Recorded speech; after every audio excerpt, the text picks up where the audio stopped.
Hey, what's going on, guys? This is Derek Smith doing the what's supposed to be 12/16/2019 podcast, but we're recording on 12/17. I got Devon, Larratt here on the line with me, and we are going to get on this Reddit podcast for you guys today. Oh my God, I'm so nervous right now. I'm totally freaking out. I can't believe it, Derek. Finally. We got it locked down. Finally, gonna get this thing going. Gonna basically do what we normally do: chop it up about the topics you guys posted, and then when we get to those questions you guys had specifically for Devon, we'll see what we can bang out through there. Devon is on the road right now, so we're kind of on time constraints, but we'll see where we end up. Nothing too crazy. We'll just kind of keep it casual. So the first thing I see here that people posted about, someone posted a video of the finals of Levon versus Vitaly, the final match. What did you think about that, by the way? I heard some people talking about how Vitaly has problems with top rollers, but I didn't know Levon was going to go all the way outside like that. Yeah, it's really interesting. First off, I'm super impressed with both these two guys. Vitaly, I think, has arguably the highest potential in arm wrestling, apart from maybe yourself. He started arm wrestling when he was like 11 years old or something. You see pictures of this guy, when he's a little kid with medals around his neck. Oh, wow. So when you learn to arm wrestle when you're weak and then you turn into some kind of tree giant, man, like, he's awesome. And I've actually touched both these guys before, so I kind of have felt both of them. And both these guys they're so good, okay? So right. I really do, honest opinion, believe that at this time, that was a match between the number one and the number two guy on the planet. Yeah, you don't think Michael's in there? You don't think Mike's? Yeah. I think Michael's third. That's my opinion. Oh, okay. That's my until I beat him. But yeah, I think as it stands today, if they were to bet, I'd put my money that Michael would be third. I put my money that I beat Michael, but right now on paper, yeah, I see Vitaly and Levon as being ahead. I just do. I think that Vitaly has a whole lot of tools, and the thing is Vitaly has a really broad. Yes, he's a top roller, absolutely. But the dude has a very broad technical range and a really good understanding of how to arm wrestle. So I don't think he's going to have a problem with a King's move because he's going to have hand control, I think, over most people. And then unless you have some kind of tremendous amount of power, I think that he has the table intelligence to kind of work through the puzzle. Yeah. So, yeah, and then Levon, I legit worry for Michael if he's going to arm wrestle this guy. I think that the horsepower that he's got is just super ridiculous, right? And he'll break stuff. Like I think that's a guy who's just he's gonna break you. Yeah. The way and the thing that's interesting to me when I watch these matches, a lot of people, when they think about them, and I'm guilty of it myself, you think about these matches and you kind of hypothesize about them. And for some reason, every time you see a guy who's like, totally monstered out, like Levon, you like to assume that they're not good technicians. Right. And I think that people made that mistake a lot with Dennis. Like, I think Dennis started out, like, in arm wrestling, like a lot of people, not a great technician, but I really believe that Dennis, in his later forms, actually became a very, very good technician and arm wrestles, a multitude of different styles and ways and is really dangerous. And I think that the same thing is actually happening with Levon right now. Like, you see him and his power and strength are completely overwhelming and you kind of say, oh, but he's not got the best technique. You like to make that assumption, but I thought he pulled perfectly against, there's no mistake there. Dude. Like, not once did I see him do something silly. I thought it was textbooks execution from both players. It's just Levon is on like another planet when it comes to pure torque. No, it was nice. A lot of people always ask me, like, what's the key to being a long arm? And I say, like, you can get your arm straight up while we have to dump our wrists. And Vitaly is like an example of someone, I've never seen anybody use their length as well as Vitaly uses a length. Yeah. But at the same time, when he dumps his wrist willingly like that, and then Levon keeps his post straight up and his high knuckles, then it was perfect. Yeah. And he rolled back, and it was perfectly what he needed to do against Vitaly. Really, textbook for sure. Yeah. Yeah. And the thing is, if you don't have the hand control, like if you don't successfully flop a dude's wrist back, you know, that long arm being left open like that, it isn't great. And I think that there's really very, very little option for Vitaly to attack Levon's arm, like basically none. So it was how much of his hand can he bend back? And the thing is the way that Levon pulled, he didn't even really expose his hand at all. He just kept the pressure through the strap. He posted up with him. And then once the strap kind of bit and everything kind of settled after that first 3 or 4 seconds, then he was able to engage something somewhere inside of his body, and then the power difference became very apparent. Yeah, dude, it was an awesome match. Yeah, I loved it. To me, it's so cool to get to see that match, like, because to me it's like really it really makes Levon more defined, you know. Yes, we do need to see Michael versus him, but the problem is I don't think we're going to see it, because I don't think Michael's going to pull him before I pull him, and I think that I'm going to beat Michael next time I see him. So that, therefore, takes Michael a little bit out of the equation. And the truth is Michael probably has a better chance to beat Levon than I do at the moment. Just at stopping horsepower? Yeah, because I think that one of the best ways to beat him is if you have some kind of a hard stop somewhere. Right. And that's either bringing your shoulder forward or a king's move. You know, I don't think that muscles, I think you have to use bones to beat Levon. So it's either with a press or it's oh shit. But seriously, I think you guys can do it inside. Like, I've seen Gennady Kvikvinia get wins on him just by fully committing that frame, bringing that shoulder forward, and getting tucked in there. If the match stops, then it's your frame against his arm. You know, it's scary, right? Because oh my gosh, he's probably gonna break your arm. I just pictured like the scene on Rocky, you know, where he's fighting the Russian, and they're but not Rocky, when what's his name is the one that he kills, and they're like telling him to throw in the towel and shit. It's like, just don't do it. That's the way I feel with anybody who's gonna pull Levon, who's gonna, you know, use one of these hard stops, because like, I don't know, like, if Dennis gets healthy, maybe. If Vitaly puts on another 10, 15 pounds, maybe. Michael, that's the kind of guy I'm like, Michael Gennady, I'm like, okay, the only way you're winning is with that hard stop, and there's a real good chance he's going to break you. Like, he's going to break something. Yep. All That's right. awesome. I love it. I really, I think it was, I really got a big kick out of it. I'm super impressed. Yeah, me too. All right, we got to move forward. We got a lot of other stuff here. All right, the next post is, remember, I'm just reading what people are posting. These are not my posts. Someone named Black Paul Links posted most intelligent arm wrestlers and least. Purely my opinion based on the following the sport for years in no particular order. The smart people are John Brzezinski, Mindaugas Terasitis, Yanis Samalins, Eric Rosun, Ivan Machushenko, Ingen Terzi, Georgi Tatyev. And then he has big dummies are Ryan Bowen, Coach Ray, Andre Pushkar, Vitaly Laletin, and Alan Fisher. Oh man, I didn't make the list. No, you didn't make either one of the lists. Oh, I'm so disappointed. I was like, yes, I'm on the dummy list. And listen, there's a lot of smart arm wrestlers out there, and they don't necessarily have to be tied to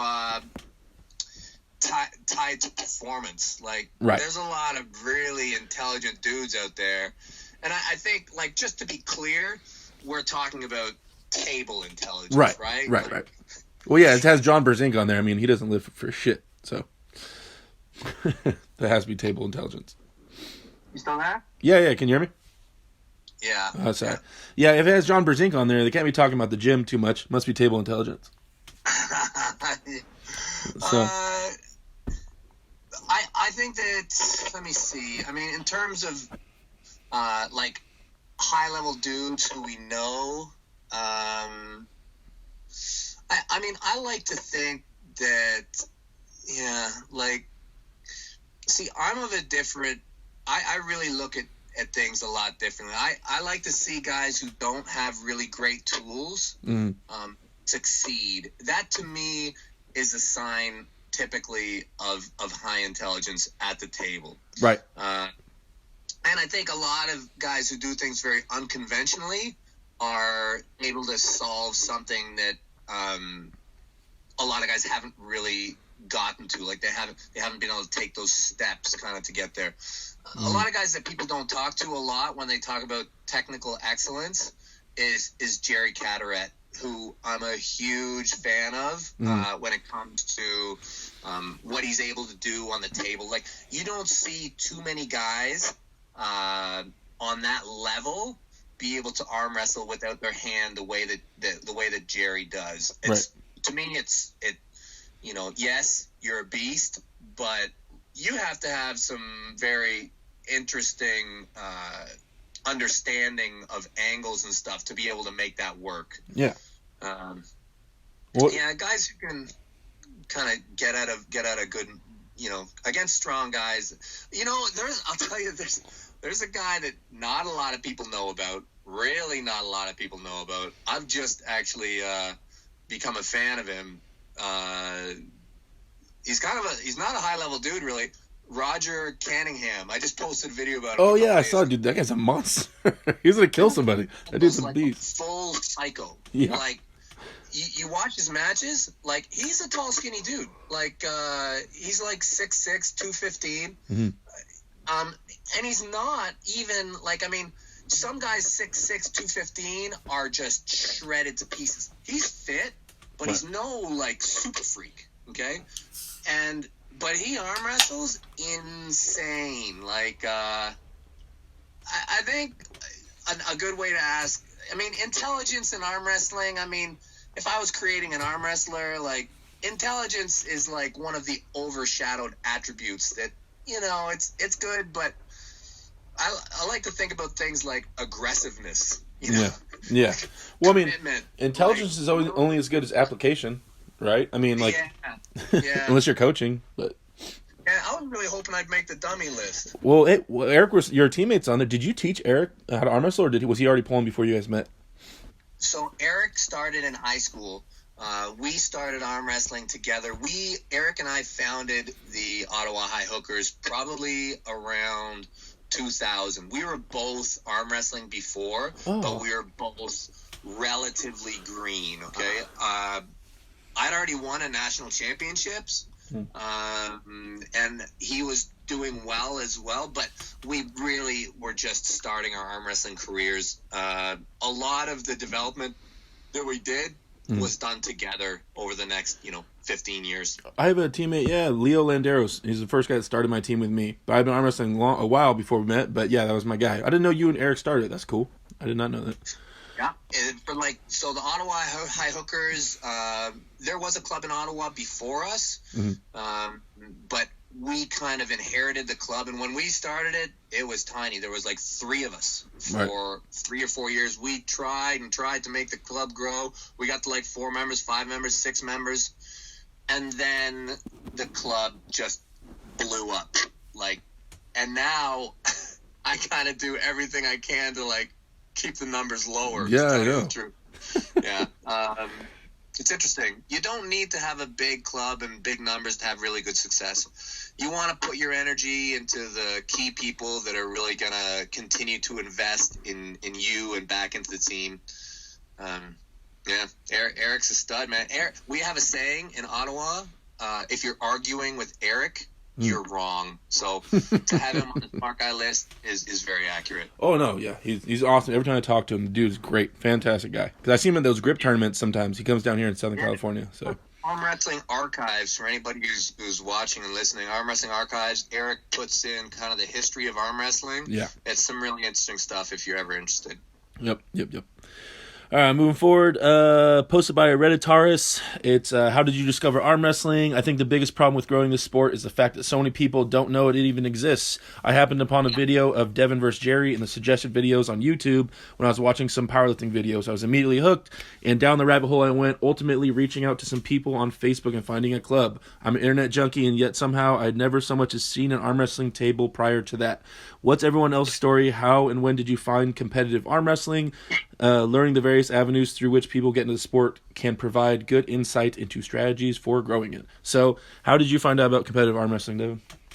Okay, so I was arm wrestling like most people, with my family, with my friends, in school, on desks. I think I probably loved it a little bit more than most people. I wasn't the strongest for a very long time. Sometime in high school, I guess my balls dropped, and I started to get some man strength. And at that point, I was kind of the strongest guy in the area.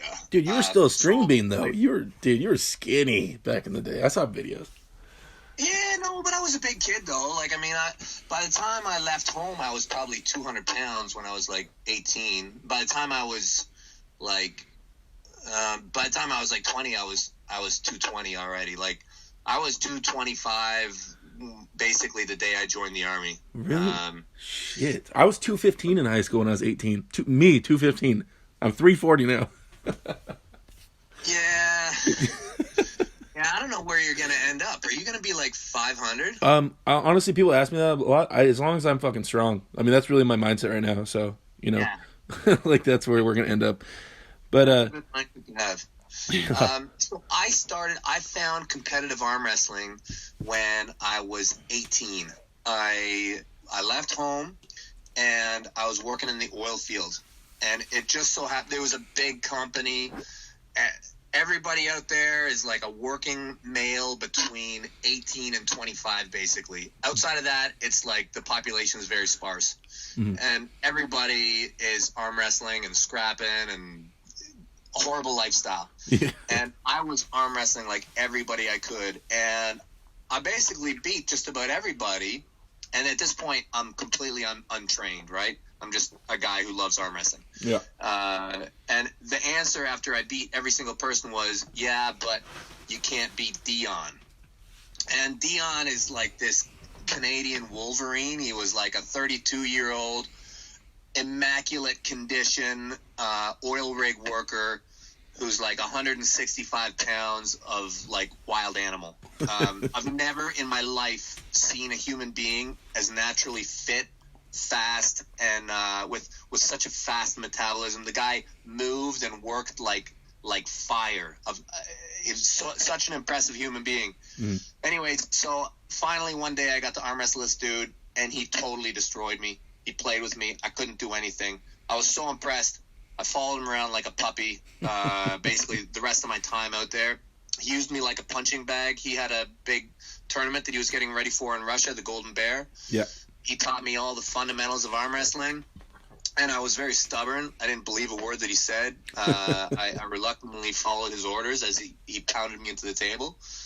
I went out to the bar about 2 months into his tutelage, and lo and behold, all those magic tricks worked like crazy. I was like a hot knife through butter, through everybody. I was like, God damn, I'm a new man. You started cheating right away. Look at you. Cheating now and cheating back then. Yeah. Right, so he was the start of my introduction to higher level arm wrestling. And then, you know, once I got involved with tournaments, and then a few years later, the internet woke up and everybody was able to find each other. And that's what's going on right now for me. That's a big push that I personally am doing. I'm trying to create an app, and not a lot of people know this. We're like almost 3 years deep into the development of this thing. Yeah. And its only real purpose is to promote our community, to bring us together. to enhance our ability to find each other and to rank each other and to be able to actually monetize a little bit and bet on each other, bet on the matches. Basically, it's really all about using this tool that we're probably looking at right now to connect and find each other. Yeah. No, exactly. Yeah. I remember you posting about that, and some people have been asking me to ask you about the app and how that was going. Because dude, forever, it's gonna happen. I don't honestly at this point. I think that we're within 1 year, the sport is radically going to change. The sport's in a tremendous level of growth right now, as I think we're all kind of witnessing. Right. But I think that this next year for us, for so many reasons, is going to be great. But once we kind of get this Tinder-ish ability to find each other through an app, I think it's going to completely open the doors for grassroots arm wrestling like we've never seen before. Awesome, dude. Bring all the beasts out of the woodworks. Hell yeah. Yeah. Arm bet. Watch for it. Yep. All right, moving forward, the next thing posted was the video of you and Justin Major arm wrestling, my brother in the Ottawa High Hookers. Yeah. My clone. Dude, the guy's a monster. Yeah, Justin is my favorite dude to practice with in the club. He came to us at like 17 years of age. Just a great big young ogre, okay? His father has hands that are like enormous. He was an arm wrestler, and already at 17 he was like a man child, okay? Like he had like a big full beard. He was already like 300 pounds, like, you know, big joints, and he got strong very quickly. Justin quite often beats the piss out of me in practice. Like, if I'm a little bit beat down and he's feeling good, it takes me a long time to kind of change the tides of him slamming me around. I think he's 22 now. He's amazing. Okay, so he's been in the club now for a good 5 years, and this boy is fucking strong. Okay, and he's got great technique too. I'll tell you, he's a really nice guy. He's really got a big heart, and he's really like a good dude, so he's great to practice with, but sometimes that carries over into tournaments, and he's a bit more friendly than he should be. Yeah. But believe me, we're at the High Hooker headquarters, we're doing everything we can to break him of that. We're whipping him daily, so he's getting a mean streak to him. I predict that he's kind of he's kind of our top prospect moving forward, especially in the super heavyweight division. Yeah. I think it's going to be a good year for him, and I think he has a very, very bright future. And he's a hell of a training partner too. Yeah, good. It's good. Someone can give you a run, give you a workout at least a little bit over there. Oh yeah. His hand is tremendous. Yeah. Like just straight up hand for hand, his hand is better than mine. You know, in the strap, I'm a bit more comfortable.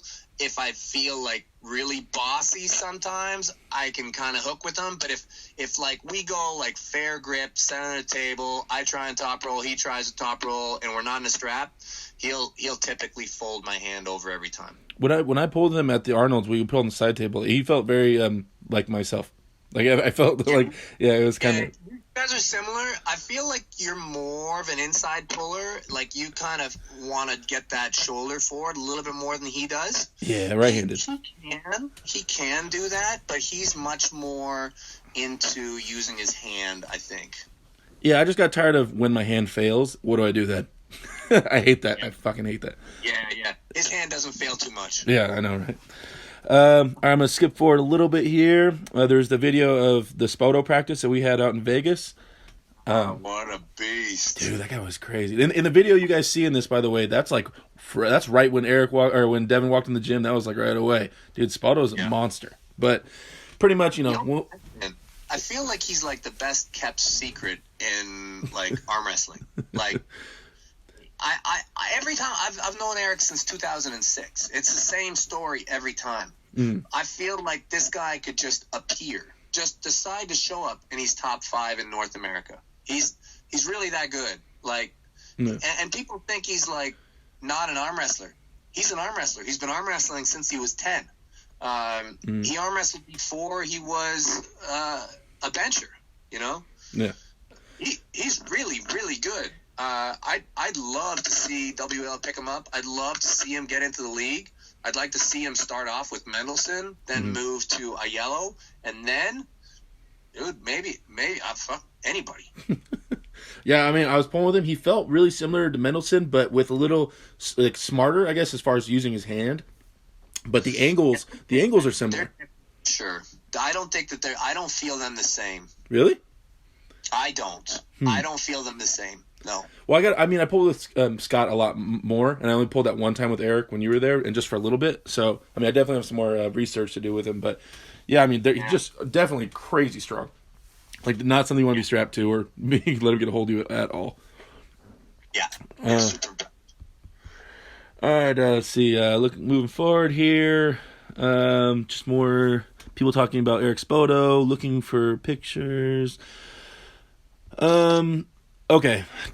Posted by Ale Forge. Can someone explain why Travis Bagent isn't competing at high levels these days? Considering how good he is overall and the color he brings to the sport, I've been wondering why he isn't competing in legit tourneys these days. I've noticed he usually shows up and will just show up at smaller events, talk smacks, and flashes guys. Side question, how well do you think he would do now to compete in the top 8? Yeah, Travis is a hilarious guy. He certainly does bring a lot of color to any event. I think that Travis knows Travis is very motivated financially. Yeah. And when that's your motivation, arm wrestling at a certain level might not be for you. Like, arm wrestling at any level. If I was just about money, I probably wouldn't be arm wrestling. Right, exactly. Yeah. I mean, I'd say arm wrestle for, a lot of reasons. But so I think that Travis knows how much work he has to do to compete on that elite level. Right. And I think that actions speak louder than words. I think that if he was doing the work, we'd see him. I think if he was on that level, we'd see him. Right. So to me, he's not on the level. Travis has no problem with speaking up. Yeah. He's got no problem with opening his mouth and letting people know where he's at. So because he hasn't been doing it, I can only assume that he's not quite on that level at the moment. Right. Yeah, could he again? Absolutely. I mean, you're talking about a guy who, in my opinion, for a period was the best on the planet with both arms. So anytime a guy gets that good, yeah, of course he can come back. He's got a lot going on, Yeah. He's got his kids, his family. He's hustling. He's done it. So does he want to do it again? Who knows? I don't know. He probably gets a good kick out of going around and talking smack and whacking little punks. So that's true. A lot of me thinks that he will come back this year, but where? I don't think he wants to go to PAL. I don't think that he wants to go to WAL. I think it has to basically be an independent promotion. Right. And an independent promotion that pays him enough to make it worthwhile. And that's tough to do these days. It's tough. Yeah. Dude, I remember when I first got into it, watching your little rivalry with Travis when you guys were going back and forth and stuff, and you were trying to get those like convincing wins on him, especially left-handed. Like that was like right when I got into the sport, and that was kind of awesome. I'll kill him today. I'll kill him. Right now, I will throw my shoulder forward and rip that guy's pec clean off his body. Oh, I think what's his name already did that to him, right? I know. So I'll just further that tear. I'll get right in there and push and make that shoulder feel all squishy on him. Travis is my guy. I hope he gets back into it. I think everybody loves watching him compete, and he's fun. Yeah, he's awesome. I like to tease him. He is fantastic. The sport is quieter without him. Yeah. So I hope he comes back. Moving forward after that was the video I made about you wanting Gennady Kvikvinia, which is my dream match. You guys got to make that happen. That would be awesome. Yeah, man. Well, the thing is he's like, man, he's got to be Now, it's interesting. I just saw the top 8 release their names for next year. Oh, shit. I didn't see that. Yeah. Is it public yet? I saw it, and his name wasn't on there. Well, but isn't the top 8 95 kg, or is it supers too? They did both. Oh. They released both sets of names. They released the 95 kilo, and they released the open for next year. Gennady's name is not on there.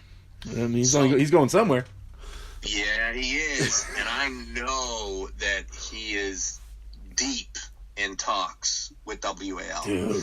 So I think we got him. I think we do. I'm not sure because he has motivations to stay in WAF as well. Mm. You know, he's a carded country, and that was initially probably at least part of his reasons for not going to the top 8. Mm.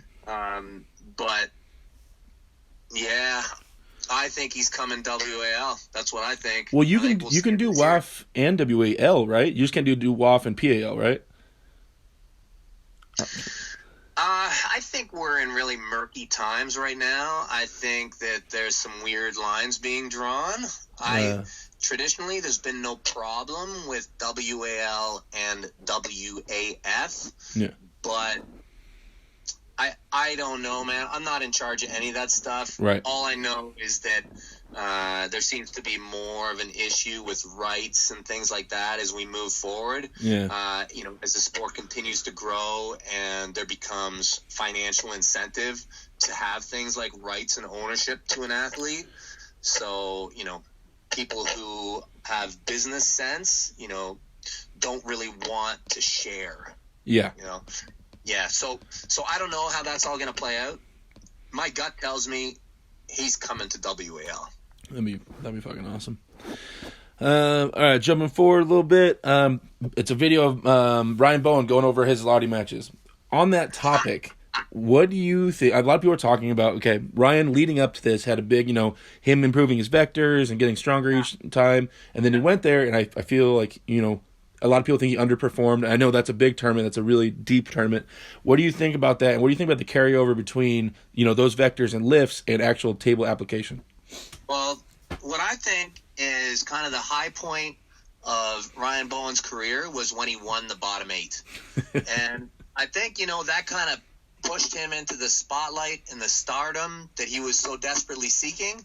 Yeah. And then he gained access to a whole bunch of more people. And unfortunately, he fell into the schooling of Todd Hutchings. And that's kind of like, getting high jump lessons from a tractor. And I think that this, slowly degraded his ability to arm wrestling intelligently. To a point where he basically goes 0-2 at Zalati. So I think that he's been a complete failure and a complete disaster since he stopped arm wrestling kind of with his hand. And so much so, and to a point where I made the policy last year that if you won the bottom 8, you no longer got to compete at the bottom 8. But he's done so poorly and he's regressed so much that I have once again invited him to participate in the bottom 8 because I think he sucks again. You're so kind. You're so kind and giving. I just try and point out the obvious. I mean, you can't learn how to do math from, I don't know, somebody who doesn't even know how to, he's not counting. There's no technical expertise to be gained by learning how to throw a ball to the side, Yeah. Side pressure doesn't fit into technical application. It's the lowest priority of arm wrestling excellence. Okay, good. Prioritize it, once again, puts you in the bottom 8. Got it. Gotcha. Okay, I know we're getting close to the time you want to be here, so I'm going to jump on the question. Last question. Okay. Oh, last question? Last question. Oh, crap. Oh, no. I got, people post 70 questions. Let's see. Shit. If you could, here we go. Devon, if you could arm wrestle yourself from 2011 in a 6-round super match format, how do you see the match unfolding? I would just fight that guy. As soon as they called me, I just fight him. I go right at him. That's the only way. I mean, what is it? When you get older, like if you don't get more nasty and more sneaky, you're never going to beat the younger version of yourself, really. I think I've gotten a lot nastier and sneakier as I've aged. Right. So, yeah, that'd be my only hope, to kind of convince that young stud to do something with his pride. You know, you got a lot of pride is a great leverage point for some people. I've had it play against myself, and it's taught me well. You know, you use a person's pride against them. Right. That would be my only hope, facing a younger version of myself. Yeah, that's true, man. I play basketball. You got to play dirty when you get old. I get it. I totally get it. You really do. You really do. And it's just an evolution of the game and how big the game is. Like, a lot of times when young athletes think about the game that they're playing, it's in the sandbox. And then as you age, you realize that the sandbox is bigger, that you can actually play a little bit outside of it, and there's a ball over in the corner that you didn't even know about, and you just have to bring more things to the table. You have to you have to kind of extend the match far earlier than when you're actually taking those steps towards the table. So, yep. Oh, makes sense, man. It's been great talking to you. We'll do it another time. I appreciate it. Thanks for coming on, man. I know everybody wanted to listen to your opinions and all this stuff. I really appreciate you giving me a little bit of your time. Yeah, it's super, casual. If you ever want to do this again, chop it up with me. We can go over. There's always topics. So, just let me know, man. Appreciate you having me on, or having you on here. Love you, brother. Take care. I'll talk to you later, Devon. See you later, man. All right, guys. Well, that was Devon. We tried to rush it and see how much we could get through. I appreciate him being on here. I know you guys there were so many questions, guys, and he's long-winded. Man, that guy talks forever. He won't shut up. So we started working through it, and that's where we ended up, guys. I'm sorry if we didn't get to your guys' questions and posts. That's where we got. So I'll try to get it back on here as soon as I can, and hopefully, within the next couple months, we'll get him back and we'll go over some more stuff. I appreciate you guys listening, and that will be the podcast for this week. And you guys go out there, be bold as shit, stay safe, don't get hurt, and I'll talk to you later.